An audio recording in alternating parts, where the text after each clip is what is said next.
So this is just a very quick video about the internals of an S&T AK, which is basically similar to Lancer Tactical and a lot of other rebranders. Let's call it rebranders, like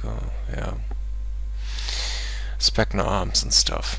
This one here has an electronic control unit in it. It's for Germany, made to 0.5 joules, so it has a heavy short stroke. There is, let me try to focus this, no O-ring on the nozzle. The ETU works with the magnet. They have one ball bearing, two bushings. They have a piston with full metal teeth, which is nice. They have a quick change spring guide, which you can't get to if the gearbox isn't out of the body, of course. They have a sector delay clip, which is nice, and yeah, everything else is pretty basic. So I just wanted you to have a quick look. The spring guide actually has a ball bearing, which is nice. No need for upgrades here. Also the bearings nice, no need for upgrades. The piston is okay, no need for upgrades. The gear set, well,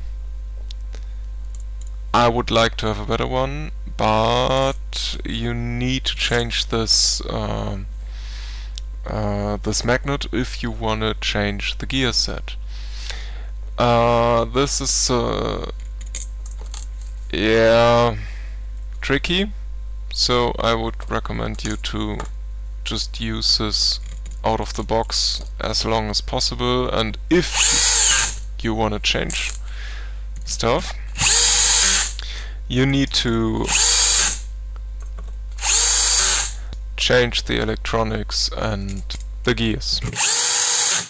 I'm gonna put that thing together very fast, and then we will have a look on rate of fire and stuff. This little fucker here, by the way,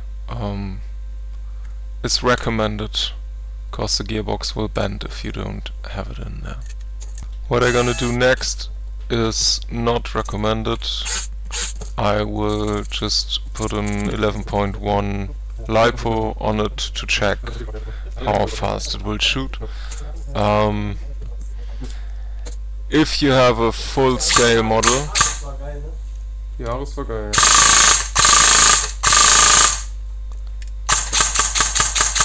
so with higher energy than for Germany, you can probably do this. Anyway, not recommended without upgrading the gears. So that's it. Quite decent and quite cheap AK.